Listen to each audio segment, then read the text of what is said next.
How much is riding on this summit for the host, Iraq, and particularly for the Prime Minister, Nouri al-Maliki? This is the 23rd Arab League summit, and this summit puts an end to Iraqi isolation following the 1990 invasion of Kuwait.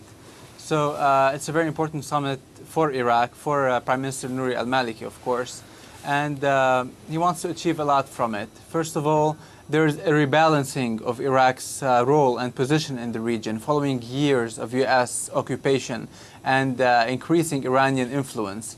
So now they want to rebalance, to counterbalance the Iranian influence, the Turkish influence, and this is what they will try to do through their network of relations with the Arab countries. So while it is very important for Nouri al-Maliki and for Iraq, we see that only 8 leaders have come to attend this summit. Why is that? Why is that? A small. Why have only 8 turned up? Many Arab countries are not happy with with Iraq's foreign policy and internal policy as well, vis-à-vis its Sunni population and vis-à-vis its neighbor Iran, particularly the GCC countries. Yesterday I was watching an interview on Al Jazeera with Hamad bin Jassim bin Jabr Al Thani, who is the Prime Minister and Foreign Minister of Qatar.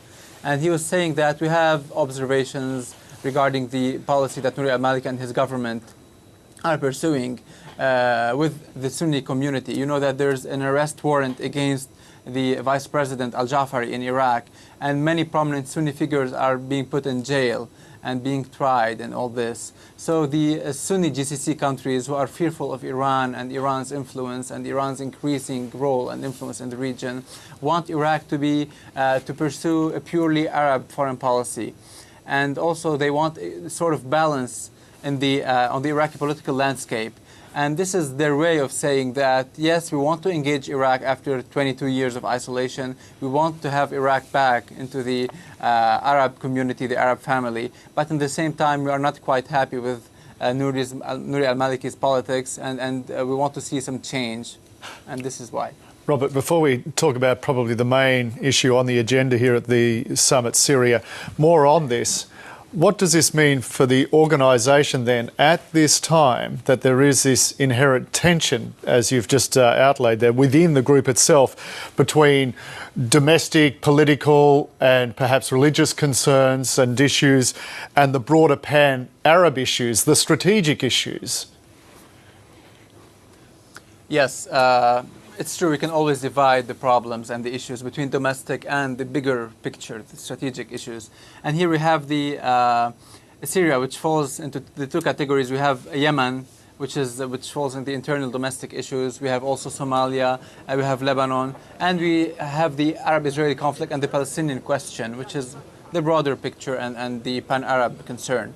There are tensions, of course, and I think that what they want to accomplish through this summit is something regarding Syria, because the internal tensions and the religious tensions, especially in Egypt, in Iraq, and now in Syria, and even in Lebanon, the Arab League summits have proved that they cannot resolve that. And this can be a test for this one here, following the Arab Spring. There are many changes that took place throughout the region, throughout the countries in transition and all that. So they will try to accomplish something.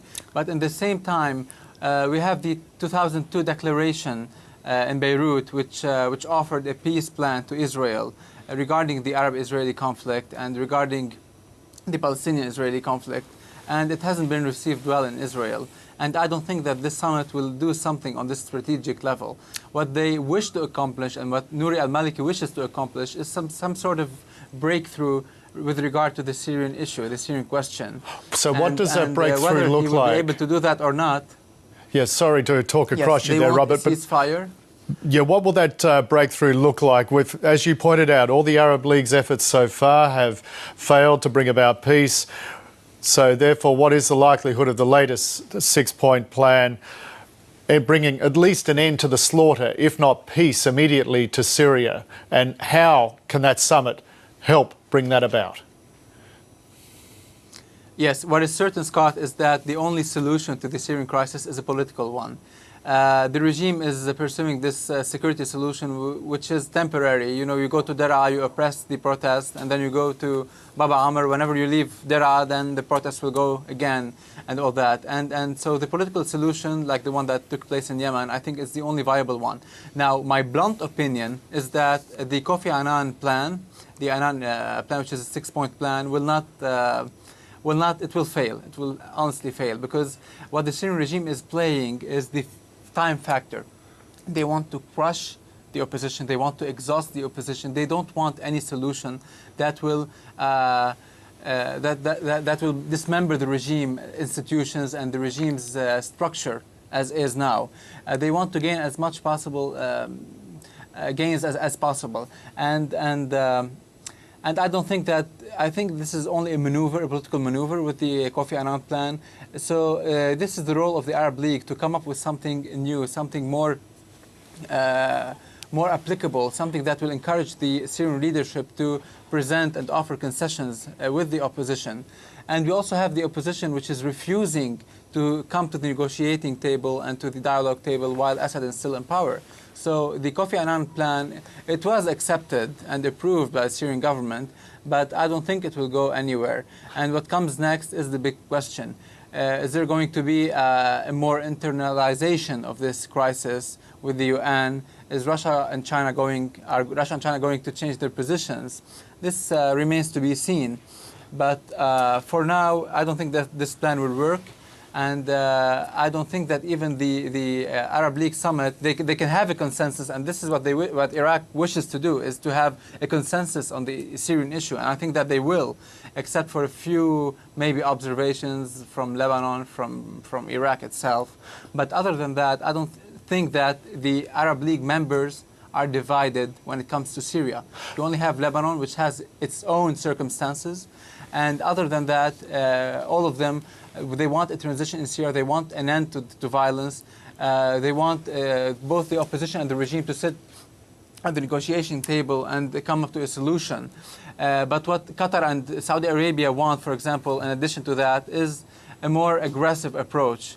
But I don't think that they will object to a consensus being pursued in the summit.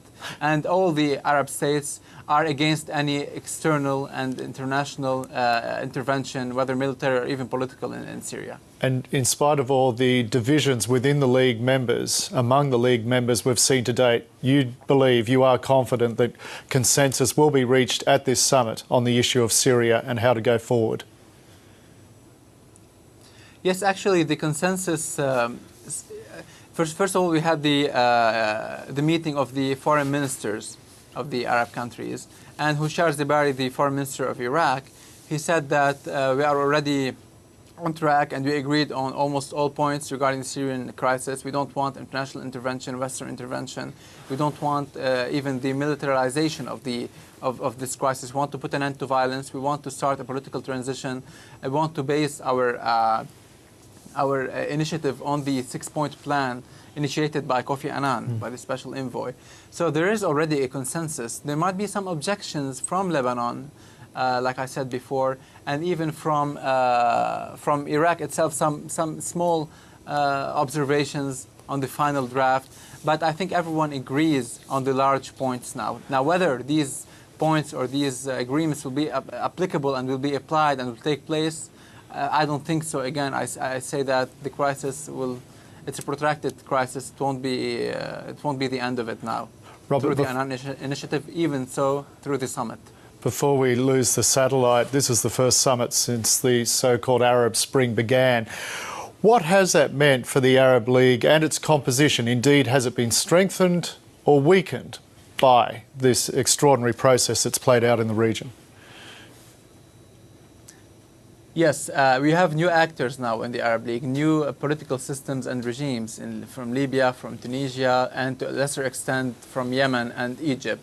So these are the new actors now. And you have a member that is, whose membership is suspended now, which is Syria. So these are the changes.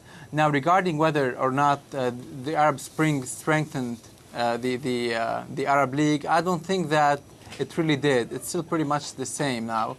And But I think that the leaders now, they have new concerns to address. They need to tackle the economic and social issues, which were the roots to this Arab Spring. They need to tackle the youth concerns and frustrations and even aspirations as well. And they are afraid, the GCC countries and the other countries, the monarchies, they are afraid of this domino effect. They don't want this Arab Spring to extend to their countries. So if they want to accomplish that, they need to even to add a few points to their agenda. And this is not, I read the 9 big points and issues to be discussed, and they don't mention how to put an end to the economic and social frustration, to the absence of pluralism, of freedom, of human rights, and all these issues. So I think that the Arab Spring should impose a new set of issues on the agenda of this summit, but I don't think that it did. As for the Arab League composition, it is pretty much the same with new actors, with the suspension of Syria, but there are no major changes so far.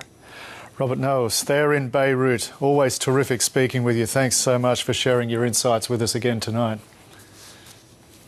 Thank you, Scott. Thank you, and good evening.